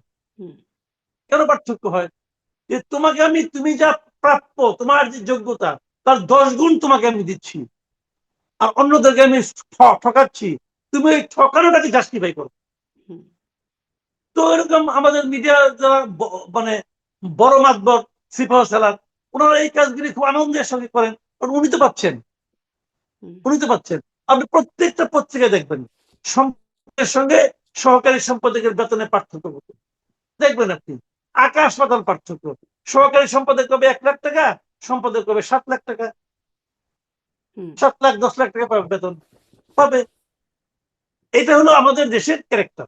জি। এবং এই ক্যারেক্টার এটা তখন হয় কি, ওই লোক তার ওই অবাস্তব বেতনটাকে জাস্টিফাই করার জন্য, অব্যাহত রাখার জন্য মালিক যতটা নিষ্ঠুর হইতে পারতো তার চেয়ে বেশি নিষ্ঠুর হয়ে যায়। কোন কোন মিডিয়াতে মালিক তাকে 10% শেয়ার করে দেয়। জি, মানে নিষ্ঠুরতা আপনি এবং শেয়ার নেন। চাটুকারিতার একটা ব্যাখ্যা মানে কেন হয় সেটার একটা ব্যাখ্যা আপনার কাছ থেকে মনে হয় খানিকটা স্পষ্ট হলো। একদম শেষ প্রসঙ্গ মানে গণমাধ্যমে খুব বেশি দেখি নাই। এই যে মার্কিন ককাস মানে আমেরিকা ককাস হলো জাতীয় সংসদে সেটি খুব যে আলোচনা গণমাধ্যমে বা খুব যে খবর আসলো সেটি বলে মনে হলো না। নাকি আমি আসলে ভুল চোখ এড়িয়েছি আপনি আমাকে কারেকশন করতে পারেন। আ সেটি কেন হলো না সেটি একটু জানতে চাই। আর হচ্ছে আ মানে যেমন প্রধানমন্ত্রী সংসদে বললেন যে শিক্ষা খাতকে নষ্ট করার জন্য সাবেক কোনো মানে সরকারগুলো কোনো একটা দেশকে খুশি করার জন্য করেছে। এখনো কি কোনো দেশকে খুশি করার এই যে আমেরিকা ককাস নজিরবিহীনভাবে হচ্ছে, কোনো দেশকে খুশি করার বা সন্তুষ্ট করার কোনো প্রক্রিয়া আপনি দেখেন কিনা? মানে অবশ্যই আছে, অবশ্যই আছে। বাংলাদেশে জাতীয় সংসদের দক্ষিণ প্লাজায় ভিন্ন একটা দেশের জাতীয় মানে স্বাধীনতা দিবস উদযাপিত হলো। সেটা নিয়ে কোনো সমালোচনা করার মধ্যে দেখছেন আপনি? তেমন সিরিয়াসলি কোনো পত্র-পত্রিকা, কোনো মিডিয়ায় দেখছেন? আমি দেখি নাই বলেই জিজ্ঞাসা করছিলাম। জি, না আমি দেখি নাই। আমিও দেখি নাই। কেন দেখি নাই? বললেন কেন দেখি নাই? কারণ এই মিডিয়াগুলো অলরেডি বিকৃত হয়ে গেছে। কয় রফলা ঋষিকার বিকৃত আর কয় রিকার বিকৃত। হুম, তারা ২ ভাবে বিকৃত হয়েছে। এবং এটা তারা লজ্জার মানে এই যে বলে না ২ কান কাটা যে সে কিন্তু রাস্তার মাঝখান দিয়ে হাঁটে। কারণ তার তো কাটা কান দেখাতে কোনো সমস্যা নাই। বাম দিক দিয়ে গেলেও রাস্তায় ১ কান ঢাকতো তো ২ কানই কাটা।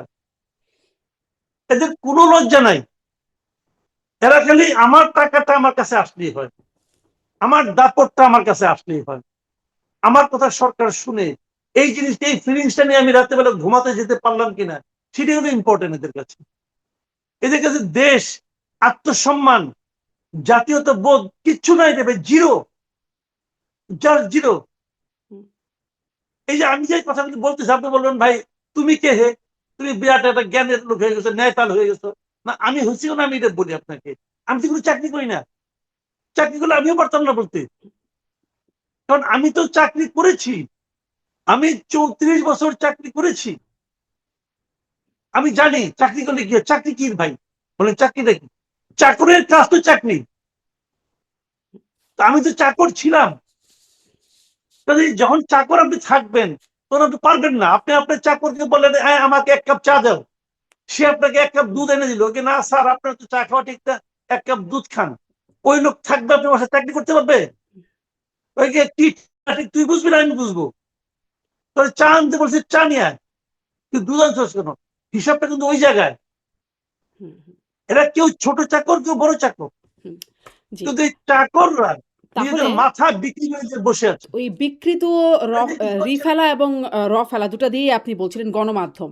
আর ধরেন এই আমাদের সরকার ব্যবস্থা বা মানে ক্ষমতা কাঠামো যদি বলি সেটির আসলে কি অবস্থা? মানে এই যে নজিরবিহীন ঘটনাগুলো ঘটছে, মার্কিন ককাস গঠিত হচ্ছে আমেরিকা ককাস, মার্কিনীদের অনুষ্ঠান হচ্ছে দক্ষিণ প্লাজায়। আবার ওই মার্কিন চুক্তিগুলোও খুব নীরবেই চলে যাচ্ছে। কেউ কোনো রকম কথা বলছে না। সংসদে অনেক রকম কথা হচ্ছে। খুবই অগুরুত্বপূর্ণ কথাও সংসদে গুরুত্বের সাথে আলোচনা হচ্ছে। কিন্তু এই বিষয়গুলো হচ্ছে না যেগুলো বাইরে কথা হচ্ছে মানে সরকার কাঠামোর কি অবস্থা বা ক্ষমতা কাঠামোর? অবস্থায় সরকার কাঠামোর খুব একটা সুবিধা না। ওই ছোটবেলায় গল্প পড়ে নাই, রাক্ষস খোকস বিরাট পাওয়ারফুল। কিন্তু ওর প্রাণ ভোমরা থাকে একটা ছোট একটা বাক্সের মধ্যে। হুম, রাক্ষস আসলে সে পারে না। কিন্তু ভ্রমরাকে ধরে দিয়ে চাপ দিয়ে তার রাক্ষস ব্যথা পায়। হুম, হুম, এখন কার প্রাণ ভ্রমরা কার বাক্সে বন্দী আছে ভাই? এটা তো আমি আপনি বুঝি না। আপনার তো স্বাভাবিক সাধারণ মানুষ। কিন্তু প্রাণ ভ্রমরা যেখানে দেখা যায় সেখানে নাই। অন্য কোথাও আছে। হুম, এবং এটা দেখভাল করার জন্য তাদের ২ জন লোক আপনি বলেন এ পর্যন্ত বিএনপি গভর্নমেন্টকে তারেক রহমান সাহেবকে কাউকে এ পর্যন্ত বলতে শুনছেন যে হোয়াই খলিলুর রহমান? খলিলুর রহমান যার বিরুদ্ধে বিএনপি নিজে প্রেস কনফারেন্স করছে যে অন্তর্বর্তীকালীন সরকারের এই লোকটাকে বাদ দিতে হবে। সেই লোকটাকে তারা নিয়ে পররাষ্ট্রমন্ত্রী বানাইছে। কেন বানাইছে? এই প্রশ্ন সবার মনে। যেই দিন ক্যাবিনেট গঠন করা হয়েছে সেই দিনই আমি প্রশ্ন করছি। আমার তো ছোটখাটো হলেও একটা প্ল্যাটফর্ম আছে। বিভিন্ন সরকারি বিভিন্ন প্ল্যাটফর্মে ভাড়াটে হিসেবে খাটতেও যাই। ভাড়াটে বক্তা হিসেবে আপনার এখানেও আসি। তো যখন ওই সময় যেখানে গেছি আমি কিন্তু এই প্রশ্নটা করছি হুম, যে কেন খলিলুর রহমান, এই খলিলুর রহমানকে পররাষ্ট্রমন্ত্রী বানানোর মাধ্যমে বিএনপি সরকার মানে নৈতিকভাবে যে কত বড় অন্যায় করছে। হুম। এর আমি দুইটা কারণ বলছিলাম। এক নম্বর হলো এর বিরুদ্ধে যারা আপনি বলছেন তাকে আপনি নিলেন কেন, এক নম্বর। দুই নম্বর হলো তাকে নেওয়ার মাধ্যমে আপনি নির্বাচনের পক্ষপাত দুষ্টতা প্রমাণ করেছেন। ওই নির্বাচন যে পক্ষপাতহীন হয় নাই হুম, হুম। সেটা আপনি প্রমাণ করেছেন। তো আপনি এই দায়টা কেন নিলেন? এই প্রশ্নের জবাব এই সরকারের একজন লোক দিয়েছে, তাহলে কি একজন লোক। এগুলো তো মানে যেমন আপনি প্রশ্ন করছেন, এটা খুব স্বাভাবিকভাবে প্রশ্নগুলো আসবে। এগুলো জানে বিএনপি সরকারও। মানে জেনে শুনেই তারা যার বিরোধিতা করেছে তাকেই তারা নিয়েছে। কোনো ব্যাখ্যা ছাড়াই তারা নিয়েছে। এটার কারণ কি সেই প্রাণভ্রমরা? প্রাণ ভোমরা, ওনাদের দায়িত্ব হলো যে প্রাণ ভোমরাটা তুমি আমার কাছে রাখো। বলে দিচ্ছে যে তোমার কাছে দিলাম, তো তুমি তো উড়াল দাও, দরকার নাই। প্রাণ ভোমরাটাকে আমার লোক একদম থাকবে তোমার এখানে, হুম, যে মাঝে মাঝে চাপ দিবে, তখন তুমি টের পাবা তোমার কি অবস্থা। এখন মাঝে মাঝে ওরা চাপ দেয়, হুম, কোনো লজিক নাই দুইজন লোককে নেওয়ার। আমি আপনাকে বলি, ওই অন্তর্বর্তীকালীন সরকারের দুইজন লোক যারা সরকারের part of that government, doctor Khalilur Rahman এবং মিস্টার আসাদুজ্জামান, যিনি আইনমন্ত্রী, হুম, উনি ওই সরকারের অ্যাটর্নি জেনারেল ছিলেন। হুম, সেই ইলেকশন করছে কি করছে না এটা পরে আলাপ ভাই। উনি ওই সরকারের অ্যাটর্নি জেনারেল ছিলেন কি ছিলেন এটা বলেন, ইয়েস অর নো। হুম। নেওয়ার কোনো মানে হয় না। আর কে দিছে, আর কাজে রাখছে আশিক চৌধুরী, বিডার যিনি আছেন, কোনো লজিক নাই। কেন রাখছেন জানেন? আমি আপনাকে বলি, এই প্রাণ ভ্রমরাকে ওনারা ঠিকঠাক মতো রাখতেছেন কিনা, চলতেছেন কিনা, এটা দেখার জন্য এই লোকগুলিকে রাখা হয়েছে। আর মাথার উপরে কে আছে? ডক্টর ইউনুস। ডক্টর ইউনুস কিন্তু এই গভর্নমেন্টের এখন একজন উপদেষ্টা আমি মনে করি। আপনি দেখবেন ডক্টর ইউনুসের কোনো অপরাধ নাই। ডক্টর ইউনুসের বিরুদ্ধে এ মামলা করতেছে, ও মামলা করতেছে, মামলা গ্রহণই করে না, মামলা গ্রহণই করে না হুম, কেউ। ডক্টর ইউনুসের কোনো সমালোচনা কেউ করে না। ডক্টর ইউনুসের কোনো কাজে, ওনার কোনো উপদেষ্টার বিরুদ্ধে কোনো মামলা হয় না। এক একজন তো চোরের উপরে চোর ছিল, কোনো মামলা হয় না, কেউ কিছু বলেও না। হুম। চলছে তো। এই সরকার কি একটাও পারতো না? দেখেন, আইন আপনার স্বরাষ্ট্রমন্ত্রী সে বলতেছে, সংসদে দাঁড়াই বলতেছে যে অন্তর্বর্তীকালীন সরকারের উপদেষ্টাদের বিরুদ্ধে অনেক ধরনের দুর্নীতির অভিযোগ উঠছে। আমি মাননীয় প্রধানমন্ত্রীকে অনুরোধ করব যে দুদককে বলবেন তাদের বিরুদ্ধে হুম, অ্যাকশন নেওয়ার জন্য। ভাই, মাননীয় প্রধানমন্ত্রী কেন অ্যাকশন নেবে? দুদক কি মাননীয় প্রধানমন্ত্রীর অধীনস্থ কোনো প্রতিষ্ঠান? হুম। দুদক তো একটা স্বাধীন প্রতিষ্ঠান। দুদক তো প্রধানমন্ত্রীর দপ্তরের অধীনে না। তাহলে প্রধানমন্ত্রীকে বলতে হবে কেন? এটা বলার মাধ্যমে উনি কি করলেন? দুদকের যে স্বকীয়তা সেটাকে ধ্বংস করলেন, নষ্ট করলেন। যে দুদক প্রধানমন্ত্রীর কথা অনুযায়ী চলে, এটা বলার চেষ্টা করলেন। দ্বিতীয়ত যে চেষ্টা করলেন যে ওনাদের কারো কোনো ক্ষমতা নাই, আসলে এটা প্রমাণ করলেন। দুদকে যত আবার অভিযোগ যায় প্রধানমন্ত্রীকেও কি সব দায়ী কি করে ফেলা প্রধানমন্ত্রী যাবে না? বলে? তারপরে যখন প্রধানমন্ত্রী কিছুই করছেন না বা করলেন না বা করবেন না হয়তো, তখন তো প্রধানমন্ত্রী কিছু করেন নাই। স্বরাষ্ট্রমন্ত্রী বলেছিলেন কিন্তু কোনো হ্যাঁ, ব্যবস্থা। স্বরাষ্ট্রমন্ত্রী তো প্রধানমন্ত্রীকে একটা প্রশ্নের মুখে দাঁড়া করে দিলেন, হুম। দেখি করে কিনা। করলো না তো। তার মানে প্রধানমন্ত্রী চান না। তাহলে এখন এই যে বিষয়গুলো, এই সবগুলি কিন্তু ওই প্রাণ ভ্রমরা থিওরির মধ্যে ঢুকে পড়ছে। জি। অনেক ধন্যবাদ জনাব মাসুদ কামাল। প্রাণভ্রমরা সবসময় কেন জানি বাইরেই থেকে যায়। আনু মোহাম্মদ একটা কথা বলেছেন মার্কিন চুক্তির বিষয়ে। তিনি বলছেন যে দেশ চালাবেন তারেক রহমান আর কলকাঠি নাড়বে যুক্তরাষ্ট্র। এটি হতে পারে না।